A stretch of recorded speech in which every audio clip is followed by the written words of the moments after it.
All right, man. I hope this works. All right. It says it's registering. It says we're good. I'm not against the I'm not against the thing. No scratching. This week we're talking. Oh, we're recording the whole time. Nice. Sorry, I just couldn't remember how I said it. Sorry. All right. Start.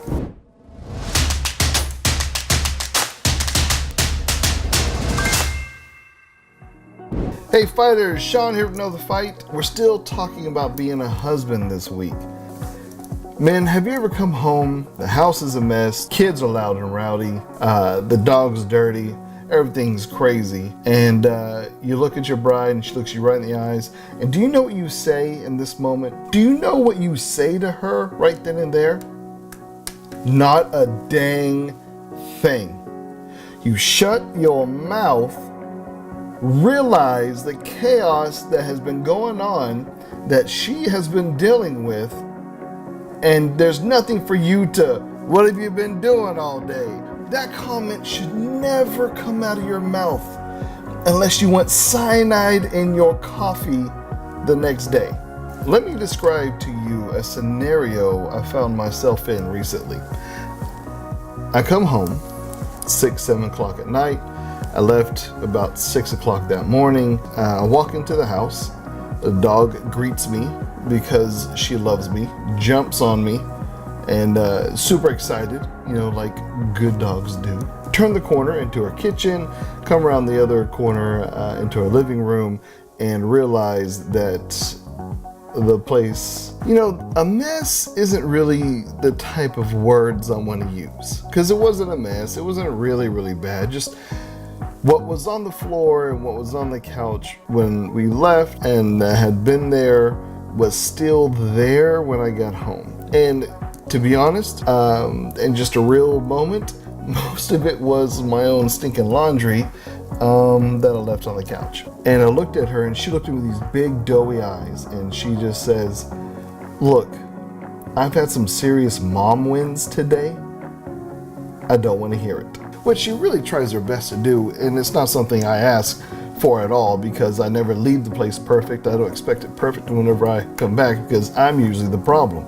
But she told me something that I've never heard before. She said I have mom wins. So a mom win is when you can't tell something's been done, but she has a lot done. So she said I ordered the kids' uniforms and school supplies.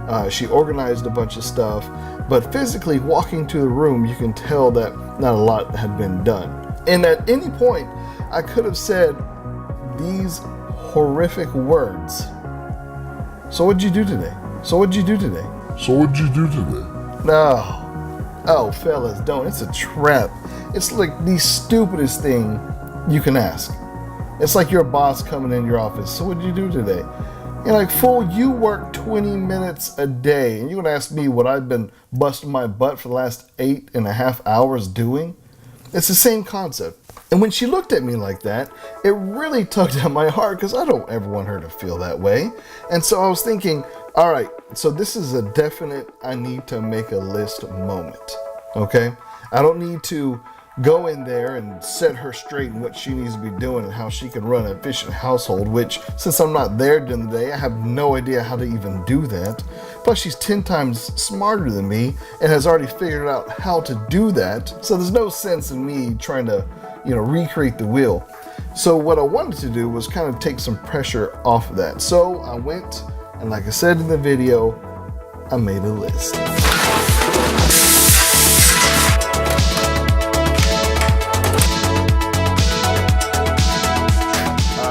Made my list first. All right, so these are 3 things on top of my head that I was like, okay, I do this fairly regularly. I work, I fold my own laundry, and I grow this epic beard. So pretty much the easiest things that I could do in life is what I'm doing right now, and it's not really fair to my bride. So then I move over to her list that I know for a fact that she does really, really well. She cooks. When we got married, I was 165 pounds, and so all this weight I've gained, straight up her fault. Best cook I've ever, it is that real. She's consistently cleaning. She changes the sheets. And what is it? So I don't know if every guy's like this, but I know a bunch of guys are like this. Why don't we like changing sheets? Why don't we even like putting sheets on the bed?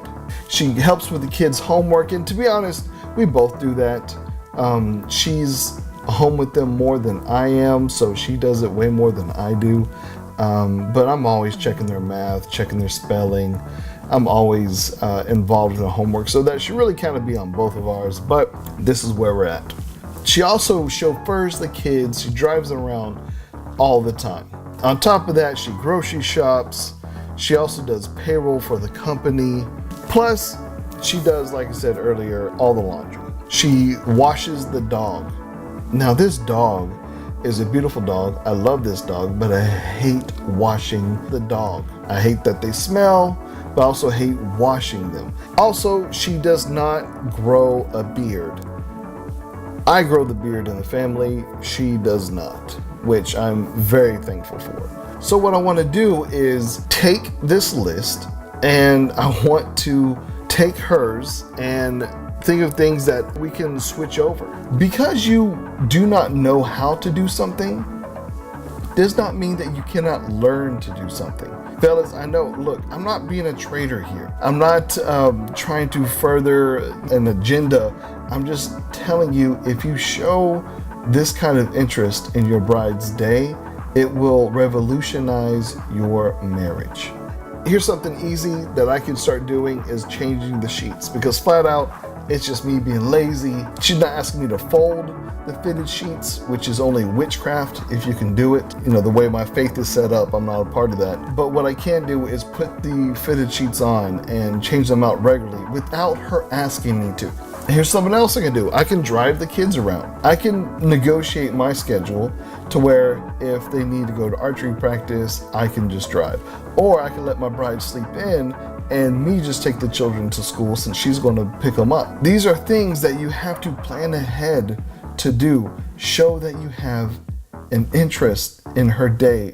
And here's something else that I can do out of sheer laziness and the fact that I just don't like doing it. I can wash the dog. Laundry. Pick up some dirty drawers, throw them in the washing machine. If you don't know how to work it, boy, it is 2018. Google it. YouTube answers everything. Figure that mess out. Cooking stresses me out. Let's just put cook over there. I can't do 3 meals a day, but I can cook every once in a while. I tell you what I do normally. I cook on Saturdays. Breakfast, so easy. You know, eggs, bacon, biscuits, cinnamon rolls, and the kids think I'm a superhero. She gets to sleep in or not stand in front of a hot stove. So look, maybe cooking was a little much because I'm horrible at it, but not that I can't learn. So I'm just gonna put this back on her side just for now. So the reason I made this list because I needed personally to visualize what it looked like that I was adding to the marriage and what she was, because I knew she was already doing more than me. I just need to know what it was that I could take off of her plate. When you sit there and decide that your day and your quiet time or your personal time is more important than your bride's, you are missing the point of being a husband. It's not a comparison game. It's not about whose day is worse or you know how much stress that you actually have to carry and all you want is a minute to your own. It's not a comparison game. Of course there's going to be times you need a minute to yourself. Guess what? So does she. That she can't have until you get home. 9 times out of 10, she doesn't even want it alone. She wants it with you. That's why being a husband is so important. Remember, you were born to bear the weight, and she was made to love you through it.